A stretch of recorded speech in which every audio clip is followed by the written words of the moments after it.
Being a pirate during the Golden Age was a risky business, what with all the stealing, killing, and hangings, as well as the unpredictability of the sea. That's probably why pirates had so many superstitions about what brought good or bad luck, or even foretold disaster. It's really not surprising that they would have a preoccupation with the supernatural when we consider that they faced danger every day and lived with the constant possibility of a sudden and violent death. Some of these beliefs seem to come from a position of practicality and common sense, while others are just downright weird. Pirates knew that every voyage could be their last. Superstitions were a great maritime insurance when sailing off into the unknown. So that they could feel some sort of control over their destiny, pirates looked out for signs of danger. That might come in the form of weather phenomena, the threat of sea monsters, witchcraft, fairies, or even that the devil himself could have stowed away on board. Each time a practice was tried and the pirates found that their ship stayed safe, it was seen as a success and used again on the next voyage and passed on to other sailors. From banning bananas to bare-breasted carvings, here are a few of the pirate superstitions that boggle the mind.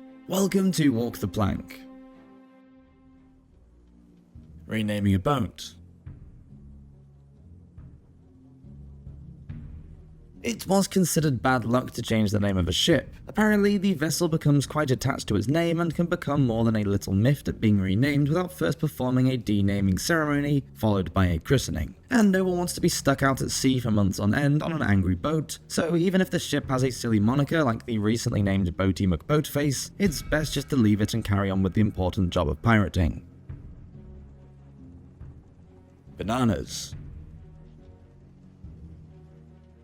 Just as an actor never mentioned the Shakespearean play Macbeth by name, instead calling it the Scottish play, because of the fear of bringing bad luck, pirates only referred to bananas as that curved yellow fruit. One reason for this is that many of the ships that disappeared in the Caribbean Sea on their way to Spain during the 18th century just happened to be carrying a cargo of bananas. Perhaps a more practical reason for this horror of bananas could be that they become rotten quite quickly, meaning that vessels carrying them had to reach their destination before the shipment was unusable. The rush to get to their port of call may be what caused the loss of so many ships and crews because of risks taken in high tides. Once a vessel did go down, the sea would be strewn with bananas floating on the surface of the water, as a reminder of the stricken ship and the dead sailors that were now lost to the ocean. Another reason for a pirate's pathological hatred of bananas could have been the thought of deadly spiders hiding in the bunches and laying their eggs before killing crew members with a deadly bite, or because of the toxic ethene fumes that might be produced by the fruit when stored away in the deep hold of the ship and poison the crew. Banned words. As well as the dreaded banana, there were plenty of other words that were thought unlucky to the superstitious-minded pirate. Words such as drown or goodbye would never be said out loud. Reasons for this can be obvious. Talking about drowning when out in the middle of the ocean would be seen as tempting fate, and saying goodbye to someone could mean that you'll never see them again, possibly because some form of calamity would happen to them, so sending a pirate off on a sea journey with a wave, a kiss, and a goodbye was a definite no-no. Confusingly, for the pirates, the words good luck are also banned, as it has the opposite effect, much like an actor saying break a leg before a performance. Other words that reminded pirates of the land, such as pig, rabbit, fox, or church, were also believed to bring bad luck. This sounds like an absolute minefield to navigate. Hair. There was a belief that if a pirate's wife burned her hair whilst her husband was on a voyage, then he would drown. For this reason, some sailors carried a lock of their wife's hair with them in a bag as a good luck token. It was also thought if a woman brushed her hair after sunset, it would cause her husband to come to harm at sea. Women. Women were said to distract pirates from their duties by arousing feelings of passion or causing jealousy, which angered the sea. There is also a belief that the sea is a female entity and she will become jealous of any attention focused on a woman on the ship rather than her. It's possible that this superstition came from the mythology of sirens in the Scylla. The sirens were said to be beautiful but deadly female sea demons who sang with their captivating voices to lure sailors to their deaths on the rocky coast. The Scylla were similar sea creatures who sent countless sailors to the depths of the sea with their melodious, enchanting song. However, it seems quite the turnaround when we remember that ships are referred to as she because they protected the sailors and had a bare-breasted female figurehead carved on their bow. Traditionally, the naked figurehead was believed to carry the spirit of the ship and ironically was thought to calm the sea rather than agitate it and guide the ship to safety. The fear of having females on board ship never stopped women such as Rachel Wall or Mary Read from becoming successful women pirates though. The Upside Down. Many of the pirate superstitions focused on the idea of luck running out, which meant that everything had to be stowed the right way up on board ship.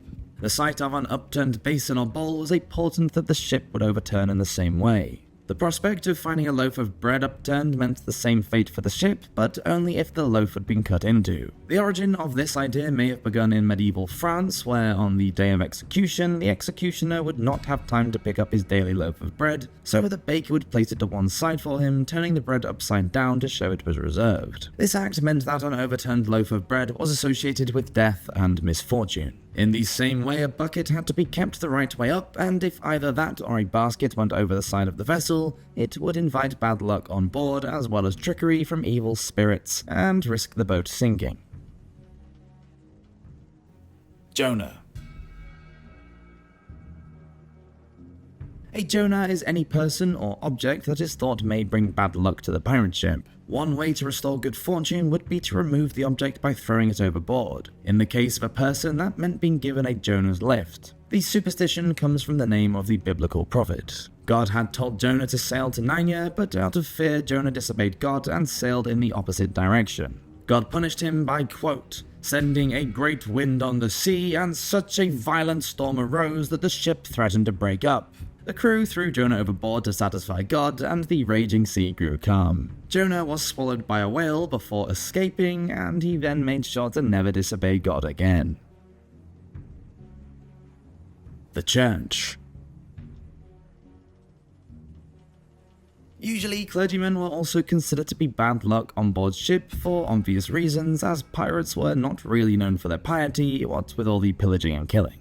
As Captain Charles Johnson stated, they feared neither God nor devil. As far as English pirates were concerned, it's possible that their distrust of all things clergy came from their hatred of their papist enemies, the Spanish, who followed the old religion of Catholicism. Strangely though, some pirate crews did have a designated chaplain for religious guidance, and some pirate codes did touch on matters of fair-mindedness and morality, and many pirates carried Christian crosses or holy medals to ward off bad fortune. Redheads were not welcomed as passengers at sea either. In fact, they were avoided by pirates on shore as well, as just seeing one before even boarding was believed to bring bad luck. If a meeting could not be avoided, then the pirate needed to speak to the redhead first before the redhead spoke to them. In that way, it was possible that some of the bad luck could be lessened. Albatross. Seeing an albatross flying alongside the ship was thought to bring good luck. These huge creatures are one of the largest flying birds in the world, with a wingspan of up to 12 feet or 3.7 meters, and will often persistently follow vessels for great distances far out to sea to scavenge scraps to eat. The albatross is thought to carry the souls of those dead crewmen lost at sea whose spirits protect them, so to kill or harm one in any way is seen as disastrous for the welfare of the ship and its crew. The albatross is the central emblem in the Rime of the Ancient Mariner by Samuel Taylor Coleridge. The poem tells the story of how a sailor killed an albatross that had led them out of the ice jam in the waters of the Antarctic with his crossbow.